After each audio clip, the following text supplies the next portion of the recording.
الحمد لله رب العالمين والصلاة والسلام على أشرف الأنبياء والمرسلين وعلى آله وأصحابه أجمعين ومن تبعهم بإحسان إلى يوم الدين وبعد.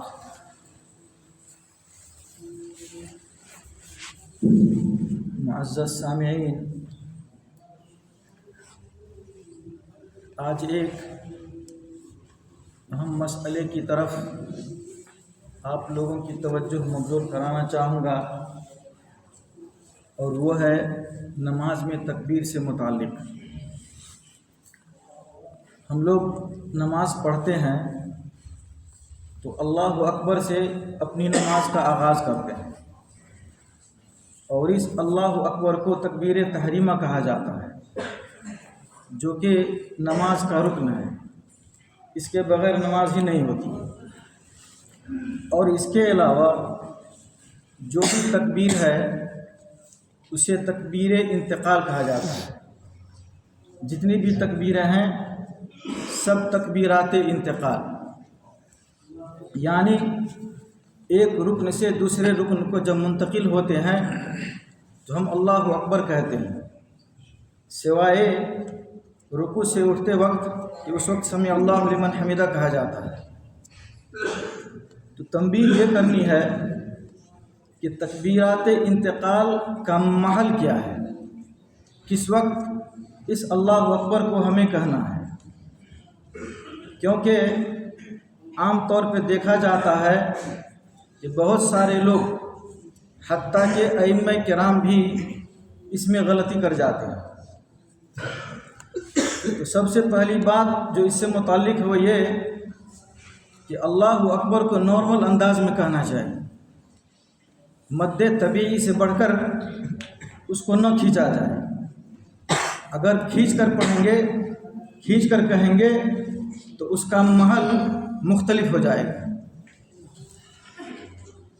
دوسری چیز یا دوسری بات جو اس سے متعلق ہے وہ یہ کہ تکبیرات انتقال کا محل ایک رکن اور دوسرے رکن کے بیچ کا ہے.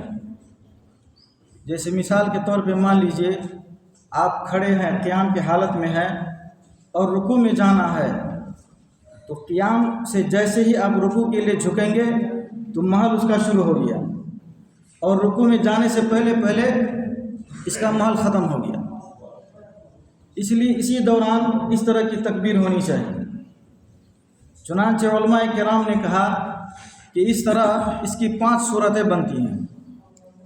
ایک تو یہ کہ بالکل محل میں آپ اللہ اکبر کہیں، بالکل محل میں رکوع جیسے شروع کیے اس وقت شروع کریں، اور رکوع جاتے جاتے اس کو ختم کر دیں. اللہ اکبر پورا اسی دوران ہو جانا چاہیے. تو اس میں کسی کا کوئی کلام نہیں، یہ بالکل درست طریقہ ہے. دوسری صورت ہے کہ آپ محل سے شروع کریں اور محل کے بعد ختم کریں. یعنی رکوع کے لیے جب جھکتے ہیں اس وقت آپ اللہ اکبر شروع کریں، اور جب رکوع میں جائیں تو اس کو ختم کریں. تو آپ نے محل میں شروع کیا اور محل کے بعد ختم کیا. تو اس کے بارے میں علماء کرام کہتے ہیں چونکہ مشقت ہوتی ہے، اگر اس پر بینڈ لگا دیا جائے تو لوگ حرج میں پڑ جائیں گے، مشقت میں پڑ جائیں گے. اس لیے مشقت کی وجہ سے کہتے ہیں کہ یہ صورت بھی چل سکتی ہے.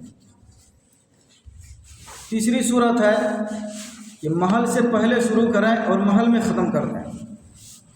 یعنی رکوع شروع کرنے سے پہلے آپ اللہ اکبر کہنا شروع کریں اور رکوع میں جانے سے پہلے اس کو ختم کر دیں.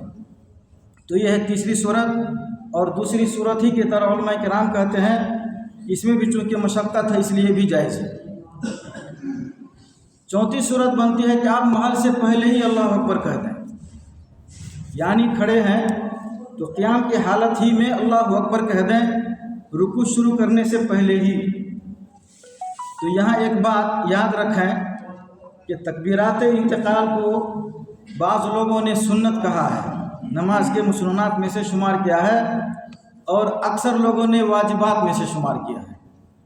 اگر کوئی بندہ جان بوجھ کر کے، یاد رکھیے گا اس لیے کہ بہت سارے لوگ ایسے بھی ہوتے ہیں جو بات سمجھ نہیں پاتے ہیں اور الٹا سیدھا مفہوم نکالنا شروع کر دیتے ہیں. تو جن لوگوں نے کہا کہ تکبیرات انتقال یہ واجبات میں سے ہے، ان کے نزدیک اگر جان بوجھ کر کے محل سے پہلے اللہ اکبر کہا تو ایسی صورت میں اس کی نماز نہیں ہوگی، اور اگر دھوکے سے محل سے پہلے کہا اور سلام پھیرنے سے پہلے اس کو یاد آ گیا تو سجدہ سہو کرے گا۔ فرق ہے دونوں میں۔ جان بوجھ کر کے اگر چھوڑے گا اور تکبیر انتقال اس بندے کے یہاں واجب ہے تو جان بوجھ کر چھوڑنے کی وجہ سے نماز نہیں ہوگی، اور اگر دھوکے سے چھوٹ گیا تو اسی صورت میں سجدہ سہو کرنا پڑے گا۔ پانچویں صورت اس کی بنتی ہے کہ محل کے بعد آپ کہیں، جو اس کا محل ہے اس کے بعد، یعنی کہ جیسے رکوع ہے تو رکوع میں جانے کے بعد کہیں۔ آپ قیام تھے، قیام کر کے آپ چلے گئے رکوع میں، اس کے بعد آپ اللہ اکبر کہہ رہے ہیں، تو ایسی صورت میں کہتے ہیں کہ چونکہ یہ محل کے بعد ہے اس لیے اس کا بھی حکم محل سے پہلے کی طرف، کہ جان بوجھ کر کے آپ نے ایسا کیا ہے تو نماز نہیں ہوگی، اور اگر دھوکے سے کہا ہے تو سجدہ سہو کرنا پڑے گا۔ محل سے پہلے کے تعلق سے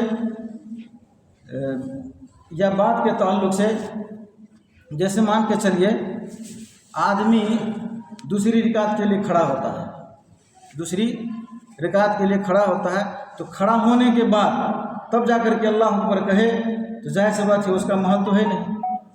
اس لیے اس سب پر دھیان دینے کی ضرورت ہے تاکہ ہماری نماز اللہ کے رسول صلی اللہ علیہ وسلم کی سنت کے مطابق ہو، اور اللہ کے رسول صلی اللہ علیہ وسلم نے جو فرمان فرمایا ہے صلو کما رأیتمونی اصلی، اس کے تحت رہے۔ اس لیے اس پر خاص کر ائمہ کرام کو توجہ دینے کی ضرورت ہے، اور اللہ اکبر کو نہ تو زیادہ کھینچیں اور نہ ہی محل سے پہلے اور نہ محل کے بعد اسے ادا کریں، بلکہ اس کا جو محل ہے اسی بیچ میں کہیں، اور یہ اسی وقت ممکن ہوگا جب آپ اس کو کھینچیں گے نہیں، جیسے ہی کھینچیں گے محظور میں پڑیں گے۔ اللہ رب العالمین ہم لوگوں کو نبی صلی اللہ علیہ وسلم کی سنت پر عمل کرنے کی توفیق عطا فرمائے۔ آمین۔ وآخر دعوانا الحمدللہ رب العالمین۔